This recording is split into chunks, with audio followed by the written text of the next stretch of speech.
जय जाट। सभी जाट भाई और बहनों को नमस्कार। आज हमें एक मेल आया सुबह सुबह 5 बजे करीब, जिसके अंदर एक आदमी ने लिखा है पंजाब से। वो भुल्लर हैं, सरबजीत भुल्लर जी। उन्होंने प्रश्न किया भी ऐसे क्या बात है कि जो आप जाट लोग हैं, ये राजनीति के हिसाब से, हालांकि जो हमारे बड़े बड़े राजा हुए सब कुछ हुए, सबसे बड़ा नेता सर छुटराम को क्यों मानते हैं?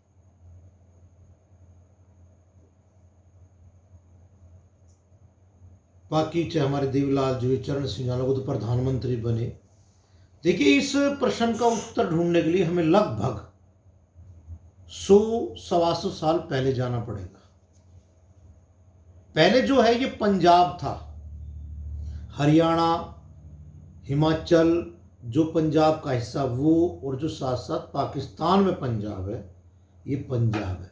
और पंजाब का नाम जो ऐसे ही पंजाब नहीं था, ये 5 दरियाओं, रावी, चनाब, झेलम, सतलुज और ब्यास, इनकी एक बेल्ट थी पूरी की पूरी, जो कि निहायत ही बहुत ही उपजाऊ बेल्ट थी। और इस बेल्ट को पूरी की पूरी को कवर करते थे हमारे ये जाट भाई, जो कि सिख जाट थे, हिंदू जाट थे, मुसलमान जाट थे। क्योंकि अब आप देखिए कि सारे की सारी जब उपजाऊ यहाँ जमीन थी, कंट्रोल इनका था, तो पहले एक कानून होता था कि कोई भी आदमी जो बनिया होता था, वो किसी को भी पैसे ब्याज पे देकर उसकी जमीन लिखवा लेता था। और चूंकि उस टाइम जाट या आप मानो जो भी कोई तो अपना किसान भाई होता था, वो पढ़ा लिखा नहीं होता था, ये बनिए एक मुंडी भाषा लिखते थे और ब्याज पे ब्याज लगाकर, चक्रवृद्धि ब्याज लगा के वो पूरी की पूरी उसकी जमीन भी खा जाते थे और पूरा उसका फ्री लेबर कराते थे। यदि इस बारे में आप पूरा विश्लेषण जानना चाहें, एक पिक्चर आई थी मदर इंडिया, जिसमें एक लड़का होता है बिरजू, जिसकी जमीन उसकी सिर्फ मात्र 500 रुपये के लिए गिरवी रखी थी। उसका बाप भी मर गया कमाते कमाते, वो भी कमाते देखे, पर वो कर्ज खत्म नहीं हुआ। इसकी शिक्षा का भी बहुत, आजकल तो क्या है कि आप जाइए पढ़े लिखे, मंडी में जाइए, पैसे डालिए, हिसाब बनाइए, पर्चे लेगी। पर पहले ऐसे नहीं होता था। अब देखिए सेमेस्टर कहाँ से उठता है, जाट बनिए को या जो भी व्यापारी उसको 2 बार चीजें देता था, फसल 2 बार होती थी। अब आप बार बार बनिए के पास जाएंगे, भाई आज ये चीज़ दे दो, आज मुझे घर में खाने के लिए चाहिए, भैंसों के लिए बिनोले चाहिए, खल चाहिए, कुछ भी चाहिए XYZ, तो आप बार बार तो क्या हो, जब मांगेंगे तो वो अब पढ़ा लिखा समझिए, अनपढ़ समझिए, या भोला जो जाट अपना किसान भाई था, वो बनिए से हिसाब नहीं ले पाता था, बेचारा शर्माता हुआ। अब बनिया कहता भाई तुम्हारे इतने तो हिसाब हो गया, लेकिन ये नहीं बताता था जो तेरी फसल आई थी वो इसमें से कटी नहीं कटी, अपने तो पैसे के ऊपर ब्याज ब्याज लगा देता था। तो उस टाइम देखा गया था कि मोस्टली जो बेचारे जिनकी जमीन छीन जाती थी, बन लेते थे, वो डाकू बन जाते थे, या आउटलॉज, मतलब कानून से बाहर जाके कैसे जीवन यापन चलाने के लिए चल पड़ते थे, या अपनी जमीनें छोड़ के शहर में आके मजदूर बन जाते थे, हम ये कहेंगे।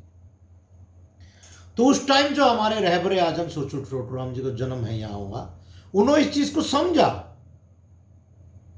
कि भी जो जमीन है वो लोकल किसानों मेहनत करते हैं, जाट भाई जितने ये क्रश किए हुए हैं। सर हयात खान के जब इलेक्शन हुआ और ये जीत के पंजाब के अंदर ये तो CM बने थे और अपने छोटूराम जी फाइनेंस मिनिस्टर बने थे, तो उन्होंने इस नस को पकड़ लिया था। तो वो 1930 के अंदर एक एक्ट लेके आए थे जिसको पंजाब एक्ट बोलते हैं, 1930, जिसके अंदर क्लियर ये मेंशन किया गया कि भाई कोई भी जमीन एग्रीकल्चर लैंड गहन नहीं रखी जाएगी, रहन नहीं रखी जाएगी। मतलब आप उसको मोर्टगेज नहीं कर सकते, दैट इज फ्री, और उस पर लोन मिलना बंद हो गया। आज भी यदि हम किसी बैंक के किसी के पास जाते हैं, आप देखना वो यही कहेगा भी एग्रीकल्चर लैंड है तो मैं लोन नहीं दूंगा, आप इसको पहले कन्वर्ट कराओ किसी भी यूज के अंदर, वो कन्वर्ट होगी तो आपको लोन मिलेगा। तो ये श्रेय जाता है हमारे सर छोटूराम जी को, जिन्होंने एक बहुत बड़ी क्रांति ना केवल ये जाटों के लिए लेकर आए थे, महत्व किसानों के लिए लेकर आए थे। इससे जो हमारे किसान भाई थे वो इनके बनिया या व्यापारी के चुंगल से फ्री हो गए, उनकी ज़मीन फ्री हो गई। और कुछ जो आज ये शक्ति नगर वगैरह दिल्ली के आसपास जो बसे हुए हैं जितने लोग, ये उस समय 1930 के अंदर जब देखा है गांव में व्यापार खत्म हो गया, तो ये अपने गांव छोड़ के अपने सारे भाई यहाँ गए थे,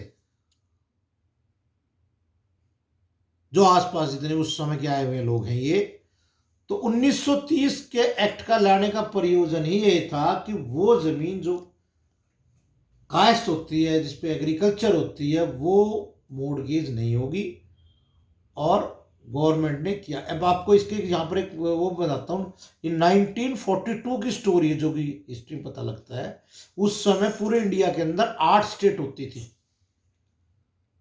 तो सर छोटू राम जी हमारे पंजाब को रिप्रेजेंट करते थे, क्योंकि बात मसला ये था कि भी गेहूं का रेट बढ़ाया जाए।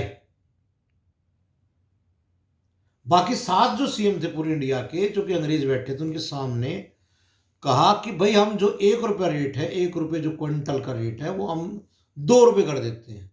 तो सर छोटू राम ने कहा नहीं, मैं देने वाला हूं, तुम लेने वाले हो। जितना भी गेहूं पैदा होता है वो मेरे पंजाब में होता है, और मैं अपने भाइयों के ऊपर फख्र करता हूं। यदि मैं चाहूंगा तो मेरे कहने पे वो फसल में आग लगा देंगे, खेतों में खड़ी, पर थारे को नहीं देंगे आप लोगों को। तब उन 7 सीएमओ को और अंग्रेजों को झुकना पड़ा था। 7 रुपए क्विंटल का भाव खुला था। ये वजह है कि आज हमारे जितने भी जाट जो इस हिस्ट्री को जानते हैं, समझते हैं, वो सब के सब तहे दिल से आज जितने भी हमारे भाई जो जमीन के मालिक हैं, जो बचे, सोचिए अगर 1930 का एक्ट ना आता तो ये आज जो जमीन हमारे पास बची है, सारी की सारी पहली मोर्गेज होती, हमें ना मिलती। हम केवल इनके ऊपर एक कायस्कार या लेबर होते, जितने भी किसान हैं, इसमें जाट मत गिनिए, चाहे जो पंडित भी किसान है, चाहे जो आपका हरिजन भाई भी है, कोई भी जो किसान है, वो आज सब बंधुआ मजदूर होते, और ये सारी की सारी जो इकोनॉमी है या जमीन है, ये इनके पास होती। कायस्कारों की जमीन होगी, जो बोएगा वो मालिक होगा। ये है असली 1930 का एक्ट, पंजाब एक्ट। और भी कोई समस्या हो भाइयों, कोई बात की हो अपने जाट भाइयों के बारे में, कोई पता है, कोई क्वेश्चन हो, तो अवश्य लिख के भेजें। आपके इंतजार में आपका जोगेंद्र मान। धन्यवाद। जय जाट।